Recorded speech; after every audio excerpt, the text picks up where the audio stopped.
장마가 온다고 해서 그런지 날씨가 무척 기온이 안 높은 것 같은데 후덥지근하고 사람을 또 많이 좀 지치게 하고 그런 날씨인 것 같아요.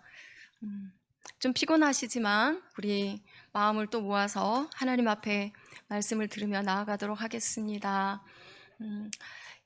옆에 오신 분들께 환영의 인사할까요? 반갑습니다.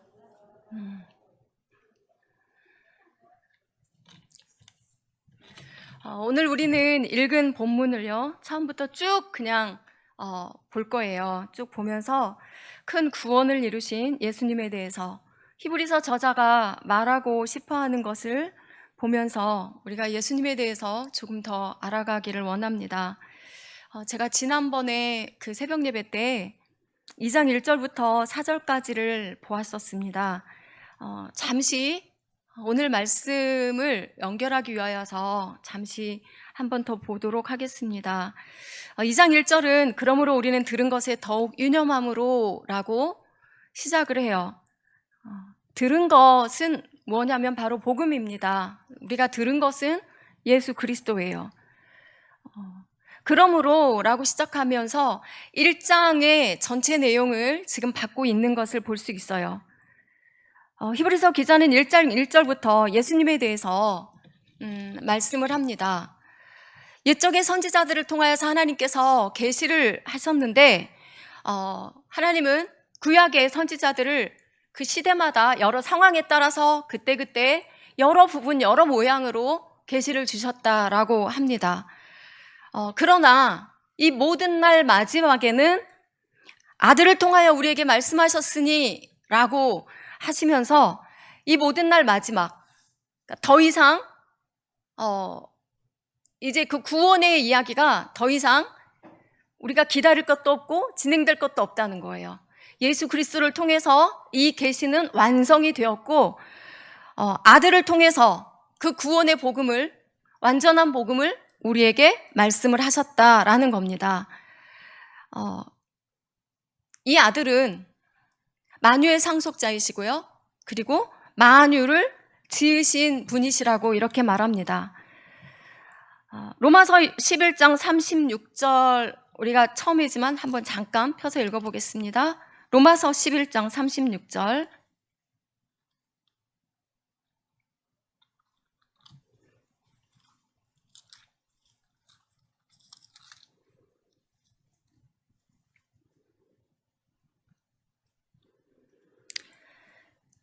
읽겠습니다. 이는 만물이 주에게서 나오고 주로 말미암고 주에게로 돌아감이라. 그에게 영광이 세세에 있을지어다. 아멘. 모든 만물이 주 예수 그리스도로부터 시작되었고 모든 만물이 그로부터 다 나왔고 돌아갈 거다, 이렇게 말씀을 합니다. 오늘 히브리서 기자도 모든 세계가 그로 말미암아 지어졌다라고 이렇게 증언하고 있습니다. 요한복음 1장은 태초에 말씀이 계시니라. 이 말씀이 하나님과 함께 계셨으니 이 말씀은 곧 하나님이시니라. 그가 태초에 하나님과 함께 계셨고 지은 것이 하나도 그가 없이는 된 것이 없느니라 라고 이렇게 예수 그리스도에 대해서 말씀합니다. 히브리서 1장 3절을 보면 이는 하나님의 영광의 광채시요 그 본체의 형상이시라 라고 말씀하시면서 하나님께서 우리 주 예수 그리스도께서 하나님 자체, 하나님 자신이신 것을 말씀해요.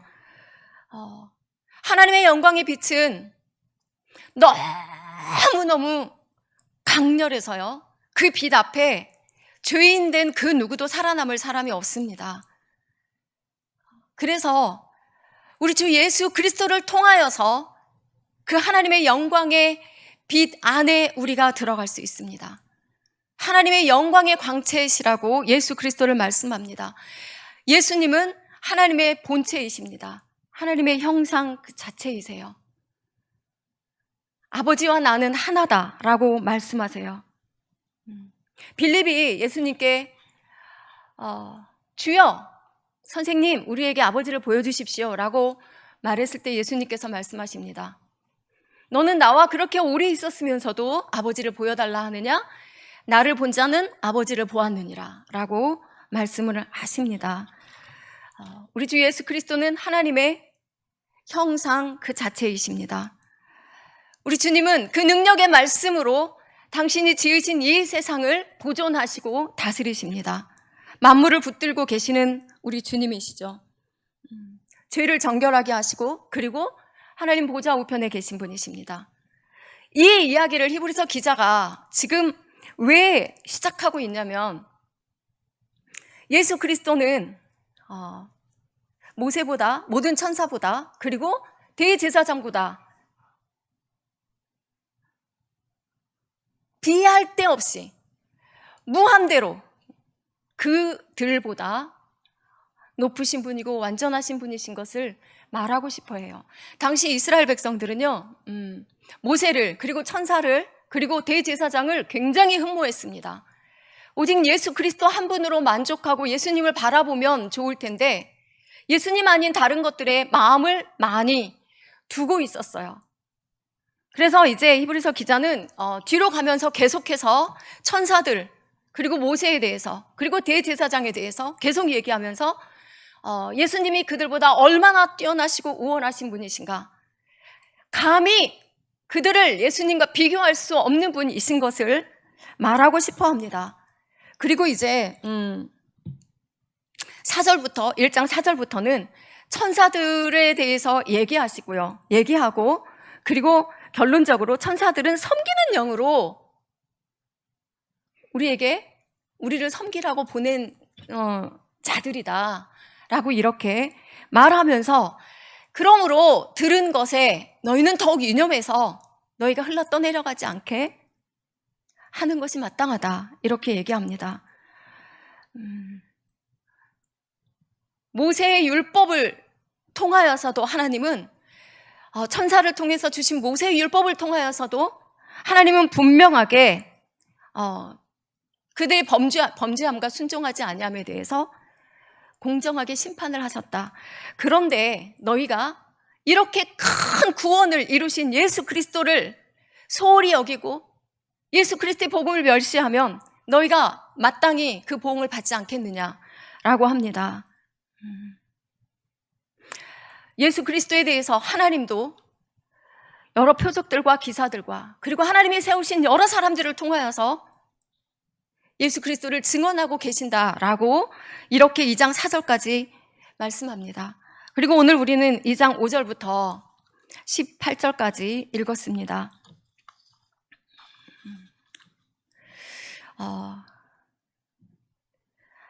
하나님은요, 우리가 읽은 5절에서 장차 올 세상, 다시 말해서 구원의 완성을 이루고 완전히 주의 통치를 받을 그 세상은 천사들을 통해서 하시는 것이 아니다. 그러니 너희가 천사들의 마음을 두지 말라라고 하는 거죠. 그리고 나서 6절부터 시편 말씀을 인용을 합니다. 지금 우리 성경이니까 시편 8편을 인용한 것을 기록을 해놨죠. 그때 당시에는요, 구약 성경 어디 인용했다고 이렇게 기록하지 않아요. 그만큼 그냥 이 구약 성경의 말씀들을 인용을 해도 그냥 다 알아요, 그들이. 그만큼 말씀에 대해서 그들이 굉장히 많이 구약의 말씀을 알고 연구했다라는 것을 볼 수가 있어요.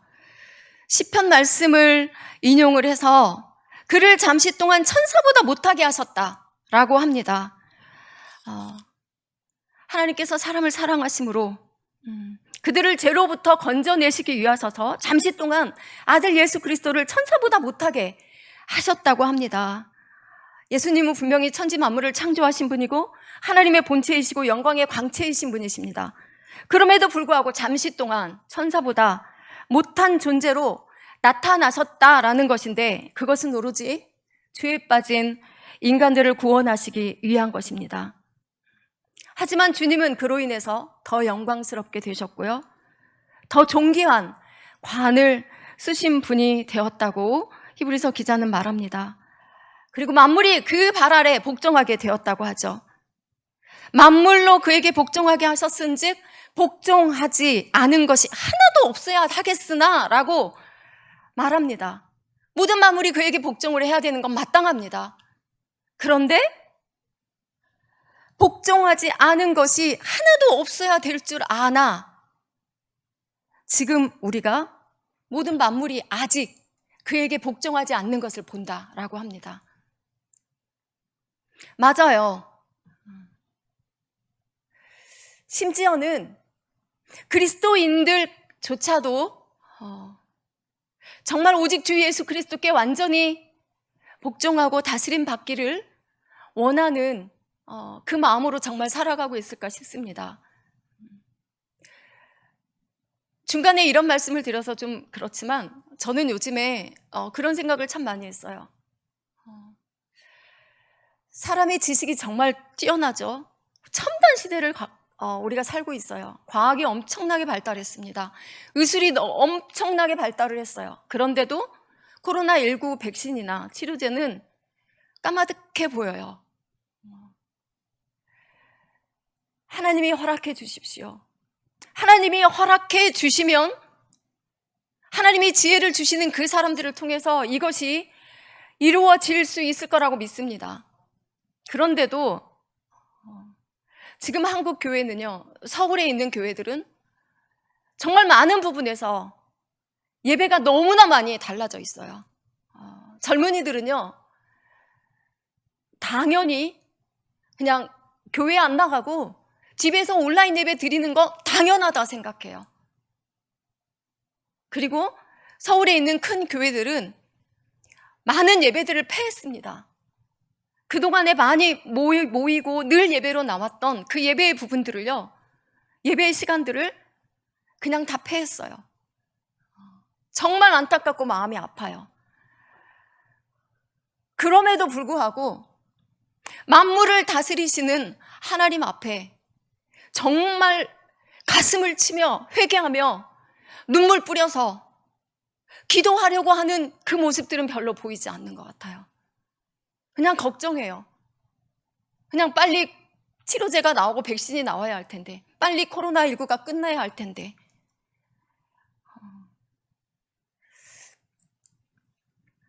우리 주님은 우리에게 주님의 기도를 가르쳐 주시면서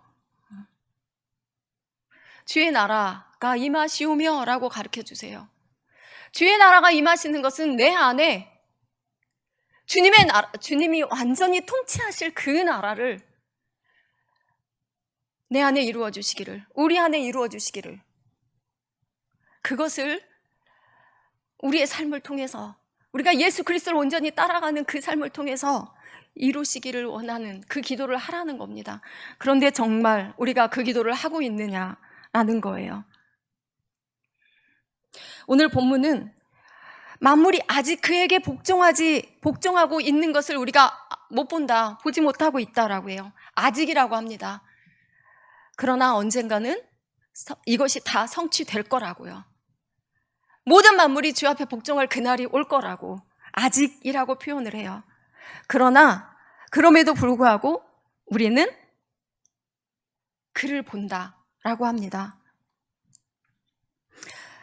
오직 우리가 천사들보다 잠시 동안 못하게 하심을 입은 자, 곧 죽음의 고난받으심으로 말미암아 영광과 존귀로 간을 씌우신 예수를 보니 라고 이렇게 얘기해요. 만물은 아직 그에게 복종하지 않고 있지만 잠시 동안 천사보다 못한 자로 이 땅에 오셔서 고난받으시고 죽으심으로 영광과 존귀로 간을 쓰신 그 예수 그리스도를 우리가 본다. 우리는 봐야 합니다. 그 예수님을 온전히 바라봐야 해요. 여기서 보니라는 것은 그냥 건성건성 보는 게 아니에요. 믿음의 눈으로, 주 예수 그리스도를 온전히 믿음의 눈으로 바라보는 그것을 말합니다. 이렇게 우리가 주를 볼 수 있는 것은 오직 하나님의 은혜로 말미암았다고 이렇게 히브리서 기자는 말해요. 오직 하나님의 은혜로 우리는 이렇게 주 예수 그리스도를 바라봅니다. 우리 주님은 모든 사람을 위하여 죽음을 맛보려 함이라 라고 하시면서 모든 사람을 위하여 죽으셨다 하지만 여기서 모든 사람은 또한 그냥 인류 전체를 말하는 게 아닌 걸 우린 너무 잘 알죠. 여기서 모든 사람은 복수가 아니에요. 단수로 쓰여졌어요. 각 개인 예수 그리스도를 믿는 각 사람을 위해서 예수님이 죽음을 맛보려 하셨다라고 말씀합니다.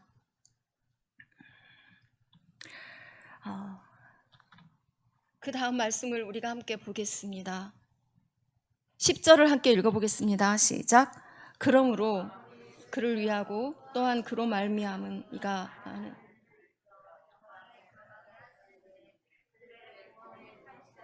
고난을 통하여 온전하게 하심이 합당하니라. 아멘. 말이 참 길고요. 되게 어려운 것 같아요. 이게 쉽지는 않은 것 같아요. 이 말이 막 길고 어려워 보이지만 만물이 그를 위하는 건 당연한 것입니다. 모든 만물은 그분 때문에 존재합니다. 아멘이시죠? 모든 만물은 그분에 의해 창조되었고 보존되어지고 다스려지고 있습니다.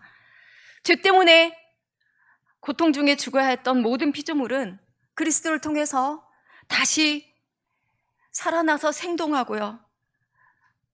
그러므로 만물은 예수 그리스도를 위해서 존재하는 게 마땅합니다. 주님은 또한 그의 죽으심을 통하여서 많은 하나님의 자녀들, 정말 많은 아들들을 구원의 영광에 들어가게 하셨다는 말씀이 오늘 우리가 읽은 이 말씀이고요. 우리 주님께서 인간을 구원하시는 그 목적은 하나님의 택함받은 자녀들이 하나님 나라에서 하나님께 영광을 돌리고 이 땅 가운데서 하나님의 나라를 온전하게 세워가도록 하시는 것입니다. 하나님의 백성들은요, 예수님의 십자가의 고난을 통해서만 하나님의 자녀의 영광에 이를 수 있습니다. 구원의 후사가 된 그 아들들은요, 결국 하나님께서 주시는 그 존귀함에 들어가게 될 겁니다.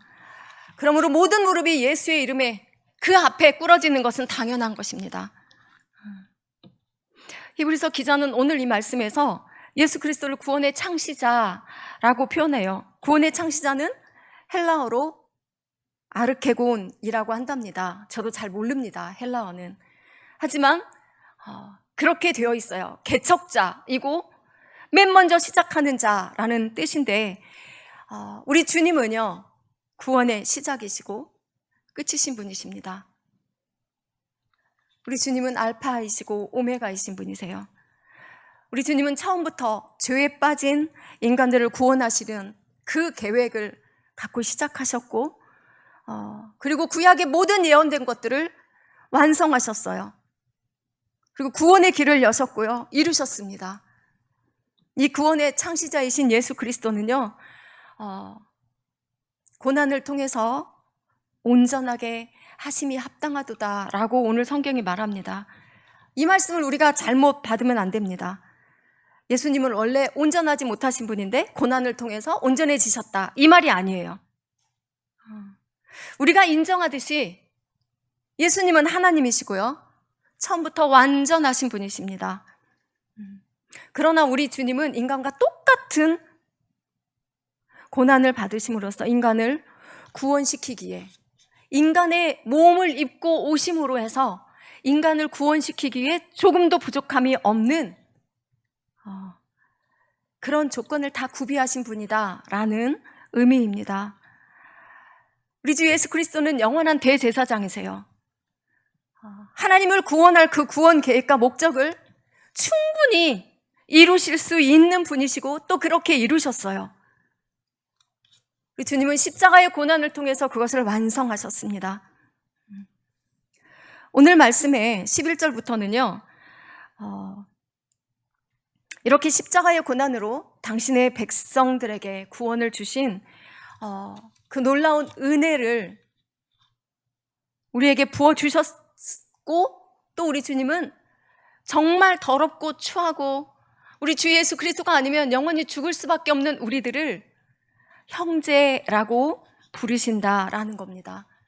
기꺼이 형제라고 부르신다라고 하는 이야기를 11절부터 하고 있습니다. 11절 한번 읽어보겠습니다. 시작. 거룩하게 함을 입은 자들이 다 한 근원에서 난지라. 그러므로 형제라 부르시기를 부끄러워하지 아니하시고, 예, 여기까지.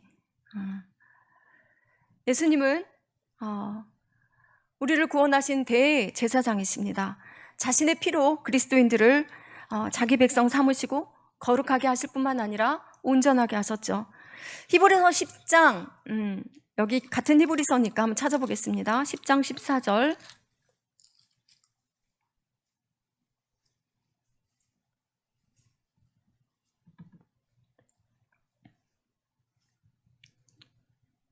그가 거룩하게 된 자들을 한 번의 제사로 영원히 온전하게 하셨느니라. 아멘. 13장 12절.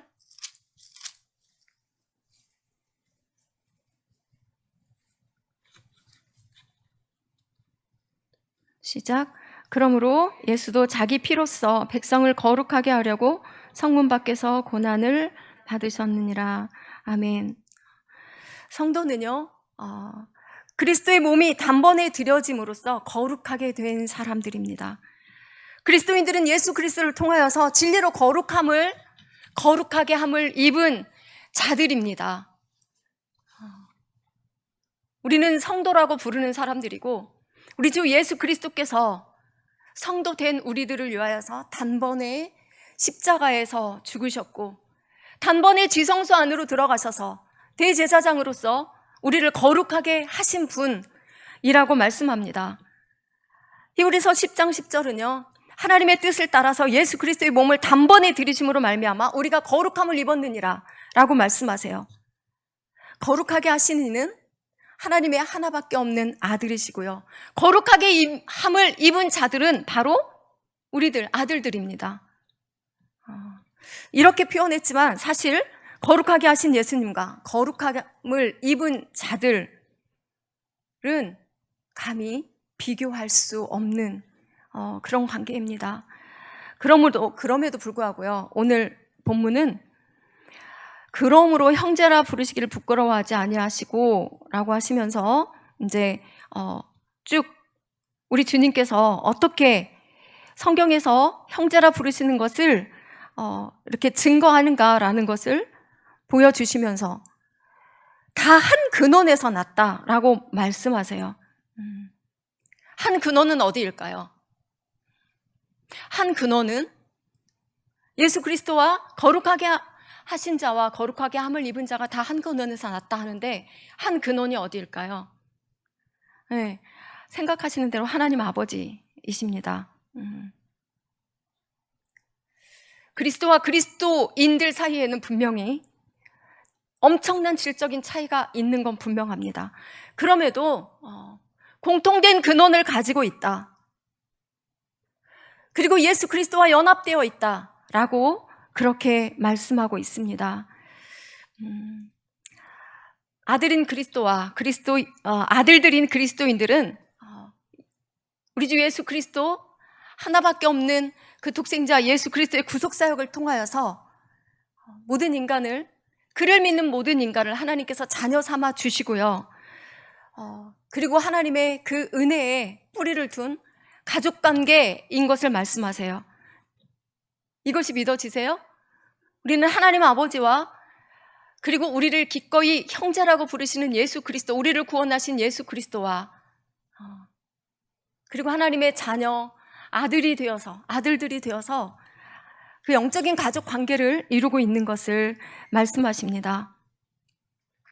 우리 주님은 요한복음 17장 21절과 23절에서 아버지께서 내 안에 계시고 내가 아버지 안에 계신 것을 그들도 알게 하옵소서. 그들도 다 하나가 되어 우리 안에 있게 하사 세상으로 아버지께서 나를 보내신 것을 알게 하여 주옵소서라고 이렇게 말씀합니다.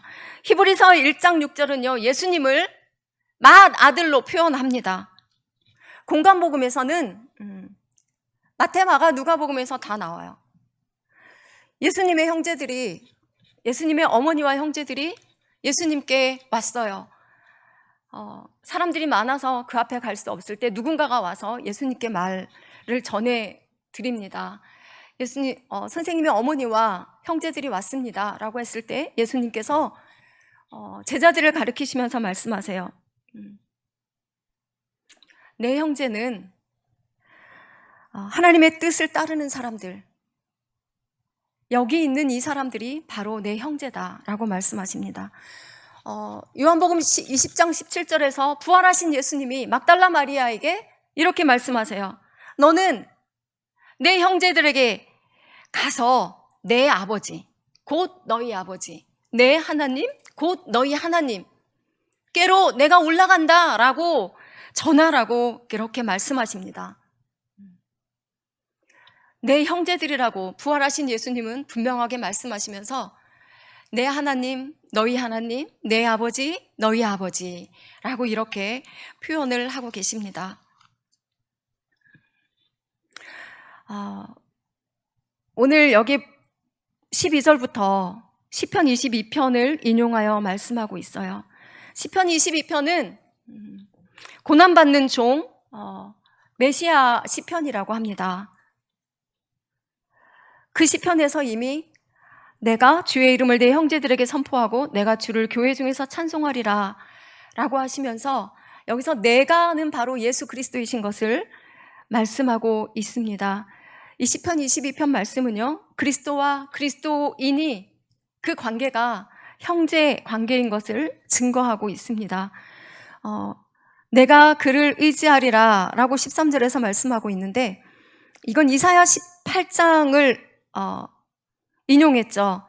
내가 그를 의지하리라고 하는 것은 이사야가 내가 하나님을 의지하겠다라는 말씀이지만, 우리 주님은 여기서 이 형제 이야기를 하면서 이 말씀을 지금 인용하고 있는 것은 내 형제들이, 내 자녀들이 하나님 아버지를 온전히 의지해야 하는 것처럼 나도 그를 의지하리라 라는 것에 맞추어서 이 본문을 인용하면서 볼지어다 나와 및 하나님께서 내게 주신 자녀라 라고 같은 말씀을 인용합니다. 이 말씀을 왜 여기서 인용하고 있을까요? 그 뒤에 14절 말씀이 그것을 바로 받고 있어요. 나와 내게 주신 자녀를 봐라 라고 하시면서 내게 주신 자녀, 이제 형제들에 대해서 이렇게 말씀하시죠. 자녀들은 혈과 육에 속하였음에 라고 합니다. 혈과 육은 그 인간, 모든 인간을 일반적으로 지칭하는 말이라고 볼 수 있어요. 그렇죠? 혈육. 그래서 모든 인간을 지칭하는 말인데,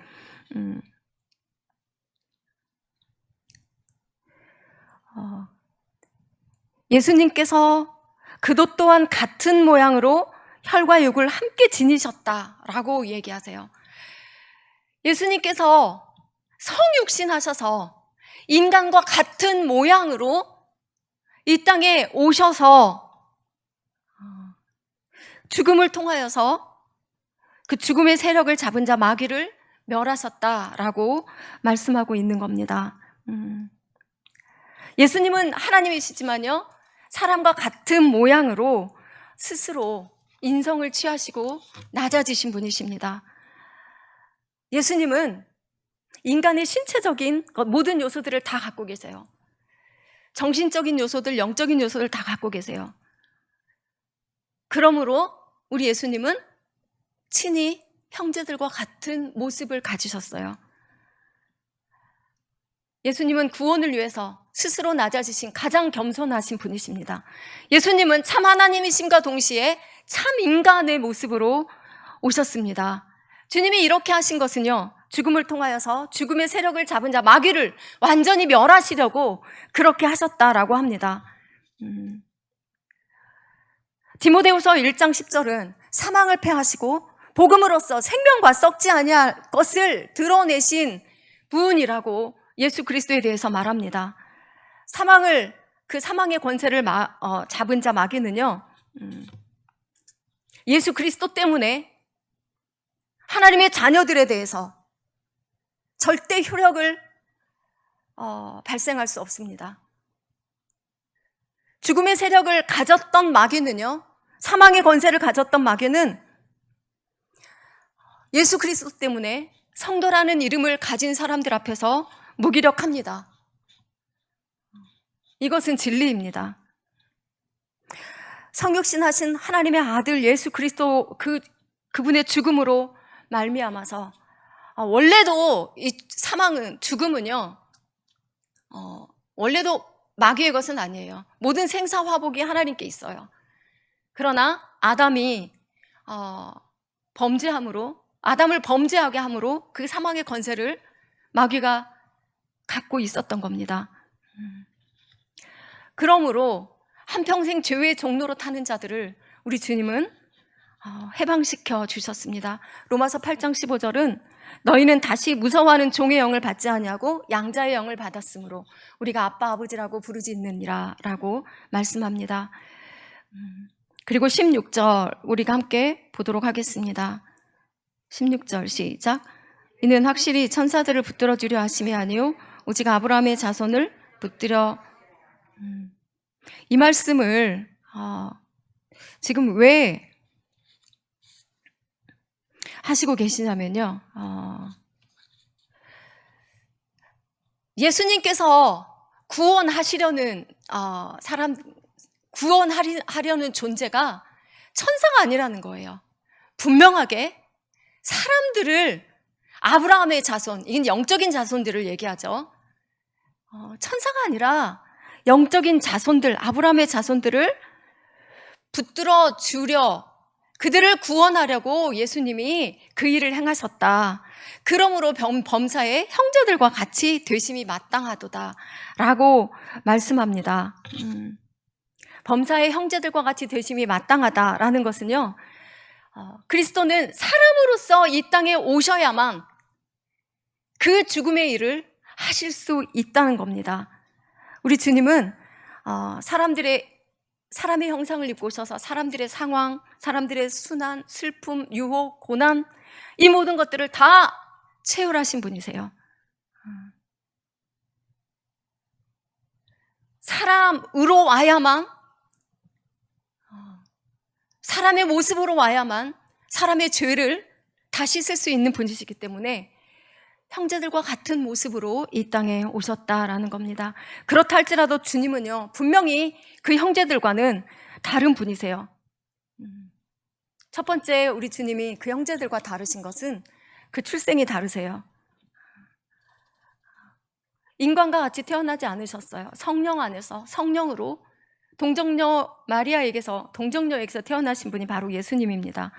둘째는요, 우리 주님은 그의 생애 가운데서 사람들과 같이 정말 많은 유혹도 받으셨고 고난도 받으셨어요. 그러나 전혀 죄가 없으신 분이세요. 세 번째, 주님은 성경대로 우리를 위하여서 죽으셨어요. 그러나 주님의 죽음은 우리의 죽음과 다르신 거예요. 주님의 죽음은 죄가 있으셔서 죽은 게 아니라 죄인인 우리의 죄를 다 짊어지시고 죽으셨기에 우리의 죽음과는 다릅니다. 그리고 주님은 부활하셨습니다. 자, 이제 마지막 결론으로 가겠습니다. 우리 17절 한번 읽어보겠습니다. 시작. 그러므로 그가 범사의 형제들과 같이 되심이 마땅하도다. 이는 하나님의 일에 자비하고 신실한 대제사장이 되어 백성의 죄를 속량하려 하심이라. 18절. 그가 시험을 받아 고난을 시험 받는 자들을 능히 도우실 수 있느니라. 아멘. 하나님의 일에 자비하고 신실한 대제사장이 되어 라고 이렇게 17절에서 말씀하고 있죠. 하나님의 일은 단 한 생명이라도 그 죄를 사함받고 죽게 돌아오게 하시는 그것입니다. 이 일을 위해서 우리 주님은 가장 자비하고 신실한 대제사장이 되셨다라고 하죠.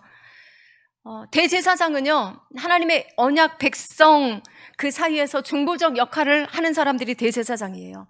그래서 구약에서는 제사를 주관하는 사람들이었습니다. 그래서 백성들을 성결하게 하여서, 하나님의 일이 뭐냐면 백성들을 성결하게 해서 하나님께 가까이 나아가도록 하는 게 바로 하나님의 일이에요. 그래서 인간을 위한 대제사장들은 인간이어야만 합니다. 사랑 가운데서 택해져야 해요. 그래서 우리 주님이 사람을 입고 오셨어요. 속죄는 아까 여기 본문에서도 말한 것처럼 속죄는 천사들을 위한 것도 아니고요. 인간이 아닌 하나님으로서 하나님을 위한 일도 아니에요. 속죄는 완전한 사람으로서 의로운 자가 불의한 자를 위해서 자신을 희생 제물로 드리는 것, 이것이 바로 속죄예요. 그래서 우리 주님은 자기 형제들과 동일하게 인성을 취하심으로 그들과 같이 되셔야만 했습니다. 구약의 대제사장들은 우리 주 예수 그리스도를 예표하죠. 구약의 대제사장들은 백성들의 죄를 중보하기 위해서 지성소 안으로 들어갈 때 양의 피를 갖고 들어가면서 먼저는 양의 피로 자신들의 죄를 속해야 했습니다. 그러나 우리 주님은요, 당신이 친히 양의 피가 아니라 당신이 친히 그 지성소 안으로 들어가셔서 단번에 죽으심으로 모든 인간의 죄를 대속하신, 그래서 그 피로 우리를 사셔서 하나님께 드린 완전한 대제사장이 바로 우리 주 예수 그리스도이십니다. 오늘 본문은요, 우리 주님이 자비하고 신실한 대제사장이 되셨다고 말씀하세요. 우리 주님은 자비하신 대제사장으로서 우리가 하나님의 자녀로 온전하게 서도록 늘 우리를 붙들어 주시는 분이십니다. 자비하신 대제사장이 되신 우리 주 예수 그리스도는 우리의 모든 것을, 우리의 연약함을 다 체혈하신 분이세요. 그래서 우리와 늘 공감하실 수 있는 분이세요. 그래서 우리를 위로해 주실 수 있는 분이시고, 언제나 동정 어린 마음으로 우리를 바라보시며 이끌어 주시는 분입니다. 우리가 결코 하나님의 자녀의 길에서 떠나 죄에 빠진 다시금 그런 길로 가지 않도록 늘 우리를 이끌어 주시는 분이십니다. 또한 신실한 대제사장이신 우리 주님은요, 여러 시험과 고난 중에 있는 자들을 돌보실 뿐만 아니라 그 사랑하시는 것에 있어서 우리는 오직 주 예수 그리스도를 완전히 신뢰할 만한 분이십니다. 우리 주님은 변함없으십니다. 우리 주님은 언제나 동일하게 우리를 사랑하시는 분이십니다. 또한 하나님 앞에서는 하나님의 뜻을 순종하심으로써 가장 충성스러운 대제사장이 되신 분이십니다. 오늘 마지막 말씀은요, 그가 시험을 받아서 고난을 당하셨은즉 이라고 말씀하세요. 우리 주님은 육신을 입고 오셔서 인간들이 당하는 고통과 유혹을 다 받아보신 분이십니다. 그러나 죄는 없으시죠. 그러나 또한 하나님의 뜻에 따라서 십자가의 죽으심으로 그 모든 것을 완성하신 분이십니다. 그래서 시험받는 자들을 능히 도우실 수 있다라고 말씀하세요. 주님은 시험받는 자들을, 우리들을 능히 육체적으로나 정신적으로나 영적으로나 능히 우리를 도우실 수 있는 분이세요. 우리 주님이 그래서 육신을 입고 오셔서 우리를 사서 하나님께 드리시려고 육신을 입고 오셔서 그렇게 하셨고 우리를 형제라고 부르시는 것입니다. 성육신 하셔서 형제들과 같이 되셨고요. 인간의 연약함을 친히 채울하셨어요. 그래서 우리를 능히 도우실 수 있으십니다. 우리는 우리 주 예수 그리스도를 온전히 믿음의 눈으로 바라봐야 합니다. 우리 주님 외에 그 어떤 것이 우리의 마음을 사로잡고 있나요? 히브리서 기자는 천사도 아니다, 모세도 아니다, 너희들이 그토록 흠모하는 대제사장도 아니다, 오직 예수다 라고 말하고 있습니다. 이 시대의 그리스도인들을 마음을 사로잡고 빼앗고 있는 것들이 너무나 많이 있습니다. 우리는 늘 오직 예수라고 고백합니다. 우리의 그 고백이 진리가 될 수 있도록 우리는 정말 오직 주 예수 그리스도 한 분이면 만족합니다 라고 고백할 수 있게 되기를 원합니다. 나 같은 죄인을 위하여서 죽으시고, 그리고 나를 언제나 붙들고 계시면서 내 연약함을 능히 도우시면서 나를 끝까지 승리케 하시고 사랑하시는 분, 우리 주 예수 그리스도, 그분 앞에서 우리는 불안할 것도 없고 두려워할 것도 없을 거라고 믿습니다. 모든 그 마음들을, 우리의 연약함들을 주님께 맡기시고 주와 늘 동행하시면서 주께 나아가길 원합니다. 우리는 너무나 많이 주님께 말하지 못하는 게 많은 것 같아요. 모든 것을 주님께 다 말하고 말씀드리고 나아갈 수 있는 사람들이 바로 우리들입니다. 우리는 성도이고 마귀는 우리를 유혹할지라도요, 절대 이미 성도 앞에서 효력을 발휘할 수 없는 게 바로 이 마귀들입니다. 오직 주 예수 그리스도께서 그것을 이루셨으므로 주와 함께 동행하시면서 오늘도 승리의 길을 걸으시길 원합니다. 기도하겠습니다.